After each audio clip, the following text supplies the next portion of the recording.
Move, Daddy. Her baby is dying out here.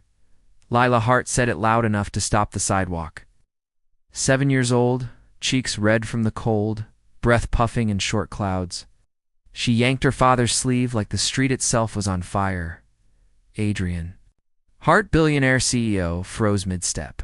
He had been walking fast, head full of meetings and numbers, the way powerful men learn to move through the world. But the panic in his daughter's voice was not the kind you ignore. It was the kind that makes even a city listen.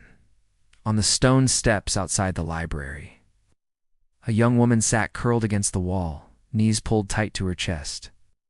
She looked smaller than the winter around her.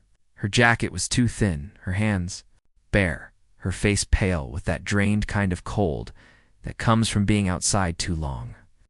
In her arms was a newborn wrapped in a damp blanket. The baby's cry was weak, more like a whisper than a scream, as if the cold had taken half the strength already. Adrian's first instinct was the one his world had trained into him. Call security. Keep distance. Fix the problem from far away. His life ran on control, on risk charts. On clean borders between his world and everyone else's. He had learned that being soft in public could turn into a headline, and headlines could become targets. But Lila wasn't built like that. She stepped closer without fear, not because she was careless, but because she was human in the purest way. She knelt by the woman and stared at the baby with a face that held no judgment. Only worry. Her baby is shaking, Lila said, voice smaller. Now, but still fierce. She needs warmth right now. The woman looked up, startled. Her eyes were tired but sharp, the eyes of someone who has had to fight for every breath in another life's chest. She tightened her hold as if to shield the child. From the world, her lips moved, but no words came at first. Pride and fear tangled in her throat. Adrian crouched down slowly. He forced his voice to stay calm, not because he felt calm, but because calm is what keeps panic from spreading.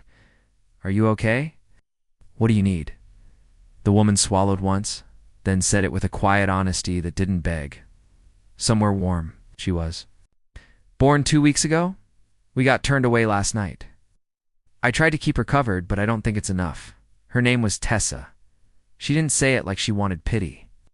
She said it like someone used to being judged before she finished a sentence. Her fingers were stiff and red. Her arms cradled the baby with careful love that showed she knew exactly what mattered, even if the world didn't.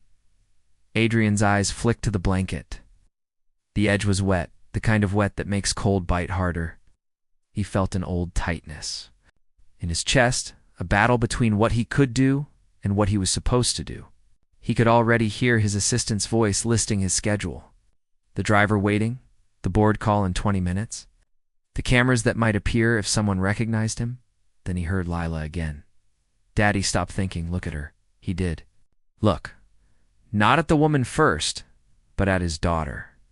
Her eyes were wide, clear, and furious at the idea of walking away. Adrian had raised her alone since she was a baby, since the day her mother's heart had stopped in a hospital room too quiet. For such a loss, he had begged the heir to take his money instead, his company, his body, anything. The heir didn't listen. So he had learned to be both father and mother, both strength and softness, both shield and home. He tried to teach Lila kindness, but kindness wasn't something she learned from lessons. It lived in her bones. Before Adrian could speak, Lila unzipped her coat. She slipped it off and laid it gently over the newborn, tucking the sleeves around that tiny shaking body like she was sealing a promise. Now she's warm, Lila said. Her voice was steady as stone. Tessa jerked a little, shocked. Sweetheart, you'll be cold. Please, take it back. Lila shook her head hard. I don't care. She's colder than me. Adrian felt something crack in him. Not soft, but clean. Memory. Rushed up without asking. Years ago, long before skyscrapers carried his name, Adrian had slept in his car for months. He had been hungry, he had been freezing, he had been too proud to ask for help. One night a stranger had tapped his window, handed him a sandwich, and walked away without a word. No lecture, no pity, got just food, and a nod that said, "You count." That sandwich had not only fed his body, It had fed his will to live long enough to win. He hadn't told Lila that story. But somehow she had inherited the same mercy anyway. Adrian stood up and pulled out his phone. "We're taking you somewhere warm right now." Tessa stared up at him, suspicious. She had heard promises before. She had learned that help can vanish when life gets complicated. "You don't know me," she said quietly. "I don't have anything to pay you with." Adrian shook his head once, simple and final. "You don't owe me anything. We're just getting your baby safe." He called his driver, not security. That choice mattered. Minutes later, the black car rolled up to the curb.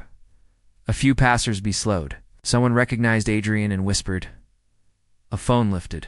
Adrian ignored. He opened the back door himself. Lila climbed in first and scooted over, leaving space. Tessa stepped inside, clutching the baby like a fragile planet. Warm air filled the car. The baby's cry softened, then stopped. Her tiny chest rose and fell in calmer rhythm. Lila leaned close and whispered, as if she had known this child forever. "You're okay now.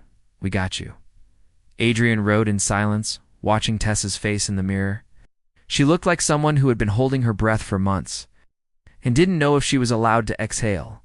He took them to a private clinic his company funded, a place that smelled of clean sheets and quiet urgency. Nurses came fast, gentle, no questions that cut.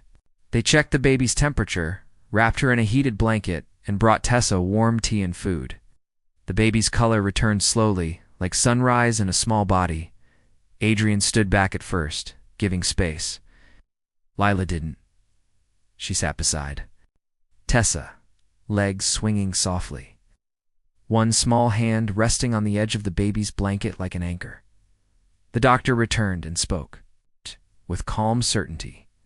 "She's cold, but stable. You got her here in time. She needs rest and steady warmth." Tessa covered her mouth and cried in a quiet way that didn't need sound. It was the cry of a person who has lived too long in alert mode and is finally allowed to loosen. Adrian stepped into the hall and made a call. Not to public relations. Not to lawyers.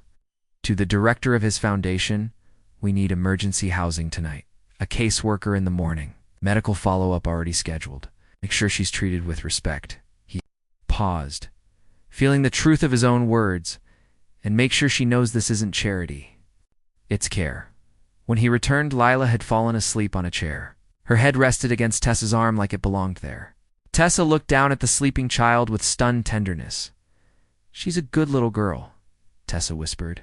Raised her right. Adrian's throat tightened. "She raised me too, in ways she doesn't even know." That night he arranged a clean apartment through a partner shelter. Warm lights, fresh sheets, a crib already waiting. He drove them there himself. Lila woke in the car and smiled when she saw the baby sleeping peacefully in her mother's arms. "See? Daddy, she's warm now." Adrian nodded because you saw her first in. The weeks that followed, Adrian didn't vanish like most rich miracles do. He helped Tessa get long-term housing, medical care, and job training through the foundation. Quietly. No cameras, no speeches. He told the team to keep his name out of it. Tessa needed a life, not a spotlight. One afternoon, a month later, sunlight poured through Tessa's apartment window. The baby slept in her crib, cheeks full, fingers relaxed. Lila sat on the floor drawing, tongue sticking out in focus. She held up her picture proudly. A tiny baby wrapped in a big pink coat with a smiling sun above them. Tessa looked at Adrian with eyes that were still learning to trust good things. "I didn't need a hero," she said. "I needed a chance." Adrian nodded slowly. "Sometimes a chance is the real hero." Lila hopped up and tugged his hand, serious as ever. "We should always help freezing babies, Daddy." "Always," Adrian smiled, eyes shining. "Yes, and we should always listen to hearts like yours." And right there, in a small, warm apartment the world would never headline, Adrian understood something no boardroom had ever taught him. Real power isn't how high you rise. Real power is how fast you kneel when someone is hurting. And sometimes the biggest rescue in the room comes from the smallest voice. If this story moved you, Comment where you're watching from. Tell us about a moment someone helped you when you felt invisible. Subscribe for more cinematic stories about quiet courage, kind hearts, and the simple choices that change lives.